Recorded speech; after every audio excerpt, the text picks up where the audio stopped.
A causa do apagão é ainda um mistério. Os governos de Portugal e Espanha pedem investigações. O aeroporto de Lisboa ainda enfrenta dificuldades após apagão. Há centenas de passageiros retidos e à espera de recuperarem bagagens. Zelensky diz que a proposta de cessar-fogo de Putin é um ato de manipulação, numa altura em que a Rússia persegue os ataques contra a Ucrânia. Aviões russos lançam centenas de toneladas de água sobre o porto iraniano onde ocorreu a explosão que matou mais de 70 pessoas. Portugal e Espanha voltaram à normalidade depois de um dia sem luz. Agora há uma pergunta que todos fazem. Afinal, o que causou o apagão ibérico? Em Portugal, o Primeiro-Ministro pediu uma auditoria independente a Bruxelas. Luís Montenegro diz que a Agência de Cooperação dos Reguladores de Energia é a entidade mais adequada para o fazer. É, portanto, também importante que, face a uma expectativa menos positiva, que ainda ontem foi adiantada relativamente à nossa dependência, nomeadamente com Espanha, sabermos que o problema que foi causado não tem a ver com a falta de capacidade de produção e distribuição em Portugal. O que tem a ver é com exatamente essa ligação. O homólogo Pedro Sánchez, de Espanha, prometeu reformas para garantir que o apagão não volta a acontecer e uma análise independente. Y se están examinando ya los registros informáticos de Red Eléctrica y también de los operadores privados para no descartar ninguna hipótesis. Digo esto porque Red Eléctrica ha hecho saber que descarta en la red de transportes cualquier ciberataque. Valoramos positivamente este aspecto, pero en todo caso la responsabilidad del Gobierno de España es hacer un análisis independiente. Na manhã de terça-feira, a operadora Rede Elétrica de Espanha disse que 99% da energia já tinha sido restaurada. Em Portugal, a REN assegurou haver eletricidade em todo o país. O apagão de segunda-feira na Península Ibérica continuava esta terça-feira de manhã a afetar os voos em diversos aeroportos do continente, com Lisboa a haver canceladas várias ligações e a ter atrasos de várias horas nas chegadas e partidas. Centenas de passageiros retidos e sem estimativa para chegarem ao destino e outros em longas filas para recuperarem bagagens e obter mais informações. Foi tudo muito confuso porque nós somos dos Açores, então quando saímos dos Açores estava tudo normal, chegámos, foi como entrar numa outra dimensão em que não sabíamos nada, ninguém nos disse nada, não havia informações, não havia rede e depois não sabíamos onde deveríamos ir, perguntávamos, estava tudo confuso, sem luzes, perguntávamos qual era o próximo passo, ninguém nos dizia nada, nem do aeroporto, nem a própria polícia, portanto foi um pouco assustadora a confusão e a incógnita de onde é que a gente ia a seguir. O problema se deu em função das bagagens, né? Que eu fui para a esteira pegar, esperar minha mala e nada. Aí consegui um hotel assim de uma forma bem acidental, tive que sair, né, do aeroporto e o medo era de ter que dormir na rua, né? Mas tudo bem, acabei dando sorte, né, nesse aspecto. E agora eu estou aqui para tentar recuperar a mala, ver o que acontece, que realmente eu não faço a menor ideia ainda. Nós somos dos Açores, vimos cá 2 dias a Lisboa e ontem estávamos no Freeport, quando se deu o apagão. Pensamos que era uma coisa de momentos, mas depois acabou por fechar o Freeport, mandaram-nos embora e quando chegámos ali ao Oriente estava um caos. Inclusivamente estávamos a ver que não conseguíamos transporte, não havia metro e entretanto perguntei a um taxista quanto me levava do frete até Alameda e o senhor disse que me levava 50 e tal euros.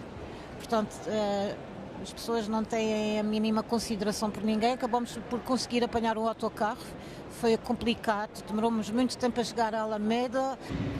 O congestionamento nos transportes e no trânsito nas grandes cidades foram outras das consequências do apagão. Esta manhã também foi retomada a circulação em toda a rede do metro de Lisboa. Ainda se desconhecem as causas da falha que teve origem em Espanha, mas a empresa que gera a rede elétrica espanhola já descartou a possibilidade de o apagão na Península Ibérica ter sido provocado por um ciberataque. Joana Mourão Carvalho, para a Euronews, em Lisboa. España intenta recuperar la normalidad en el día después de ese gran apagón. Hoy el país amanece con más de un 99% de la electricidad restablecida y uno de los primeros servicios que se están intentando recuperar son los ferroviarios. El metro ha abierto hoy a las 8 de la mañana, cuando normalmente lo hace a las 6 en ciudades como Madrid, y en estaciones de tren como esta en la capital, Madrid, Puerta de Atocha, muchas personas tuvieron que pasar la noche ante la imposibilidad de regresar en tren a sus hogares. El 50% de los trenes de cercanías ya están funcionando en Madrid, pero en otras comunidades autónomas, como por ejemplo Galicia, el servicio se ha suspendido esta mañana ante nuevas incidencias. Son muchas las personas que se han encontrado con problemas y que están aguantando largas colas para poder subir al tren. ¿Qué tal? Buenos días. Hola. No sé en su caso cómo les ha afectado este gran apagón. Bueno, nos hemos tenido que quedar a dormir una noche más aquí en Madrid. ¿Han dormido dónde? No, en casa de un amigo, teníamos casa de amigo aquí, así que por lo menos en eso hemos sido afortunados. Hay gente que ha pasado la noche en la estación. ¿Usted ya puede acudir al tren? No lo sé, estoy en la cola para ir a la fila de información.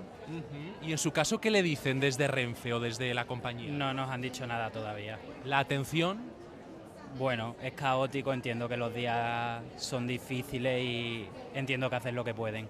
Gracias, muy amable. Vamos a pasar a este lado de la estación, aunque es complicado incluso moverse por aquí porque está todo lleno de gente desesperada. Es caótico, como nos decía ese joven, ese ciudadano que está intentando, bueno, pues volver a su casa, pero también hay comprensión, y los que lo han notado han sido también negocios como esto que ayer usted tuvo que cerrar. ¿Qué tal? Sí. Bien. Mucho jaleo, pero bueno. ¿No le queda otro remedio? No, tuvimos que salir corriendo. ¿Cómo ha sido la situación? ¿Cómo lo vivió desde aquí? Yo qué sé, nerviosismo.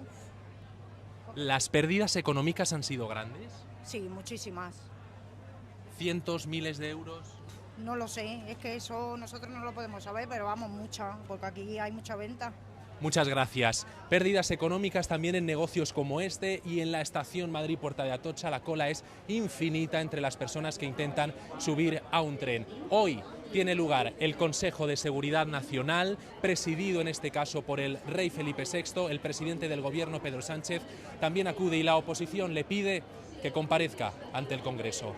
En Madrid, Roberto Macedonio, Euronews. O Partido Popular Europeu vê o populismo e o extremismo como os seus principais concorrentes. Numa entrevista exclusiva à Euronews, o presidente do partido, Manfred Weber, alertou para a chegada de uma vaga autoritária à Europa, rejeitando qualquer aliança formal com partidos que considera extremistas. O PPE iniciou um congresso de 2 dias em Valência, em Espanha, onde os delegados irão aprovar a nova direção do partido. Well, I, as party leader, defined a clear red line to the extremists. We will never work together with those who are not respecting my 3 pros, so pro-Ukraine, pro-rule of law, and pro-Europe. There are fundamental things for us. So you can name them. It's Le Pen in France, it's AfD in Germany. There will be never a structured cooperation with them for us as EPP. So we are ready to include the serious conservative parties in Europe. For example, Giorgia Meloni showed in Italy, together with Antonio Tajani, that they are credible, that they are center-based. No que diz respeito às relações com os Estados Unidos, o partido continua a considerar que é possível chegar a um acordo sobre as tarifas através do equilíbrio. No entanto, relativamente à abordagem do vice-presidente J.D. Vance quanto à liberdade de expressão, Weber é mais crítico. We don't follow the Vance or Vice President Vance consideration that everything is allowed. No, in Europe, not everything is allowed. You cannot lie, you cannot do hate speeches there, you cannot be anti-Semitic in today's world in Europe. Not everything is allowed. And this implementation of our rules is making us self-confident that we believe in the European way of life, not following the American, the Chinese or the Russian approach. No Congresso de Valência, espera-se que Manfred Weber seja reeleito para a presidência do partido. O democrata cristão alemão é o único candidato ao cargo. Veja a entrevista completa na sexta-feira em The Europe Conversation. Uma menina de 12 anos morreu e outra de 6 anos ficou ferida num ataque russo na madrugada desta terça-feira à região ucraniana de Dnipropetrovsk. Moscou está a intensificar os ataques por todo o país, apesar de ter anunciado um cessar-fogo de 72 horas a decorrer na próxima semana para assinalar o dia da vitória na Segunda Guerra Mundial. O presidente da Ucrânia, Volodymyr Zelensky, considerou a proposta um ato de manipulação e apelou a um cessar-fogo mais duradouro. Зараз, от знову, чергова спроба маніпуляції. Чомусь всі повинні чекати 8 травня. І тільки тоді припиняти вогонь. Щоб забезпечити Путіну тишу на час параду. Ми цінуємо життя людей, а не паради. І саме тому ми вважаємо, світ вважає, що немає причин чекати 8 travня. І вогонь має бути припинений не на кілька днів. Até à data, Vladimir Putin tem-se recusado a aceitar um cessar-fogo total e incondicional, exigindo, primeiro que tudo, uma suspensão do fornecimento de armas ocidentais à Ucrânia e do esforço de mobilização de Kiev. 2 aviões russos de combate a incêndios lançaram mais de 100 toneladas de água sobre o maior porto comercial do sul do Irão, depois de uma enorme explosão no sábado passado ter matado mais de 70 pessoas. Uma informação avançada pelo Ministério de Situações de Emergência de Moscovo, depois de as autoridades iranianas terem anunciado que o incêndio no porto já tinha sido extinto. Entre os mortos contabilizam-se camionistas, trabalhadores portuários, mas também 2 recém-casados, sendo que cerca de 1000 pessoas ficaram feridas. Segundo os relatos, a explosão ocorreu após o porto ter recebido um componente químico necessário para a produção de combustível sólido para mísseis balísticos. Algo que as autoridades negaram, com o Ministério do Interior do Irão a dizer que a ocorrência derivou de um ato de negligência.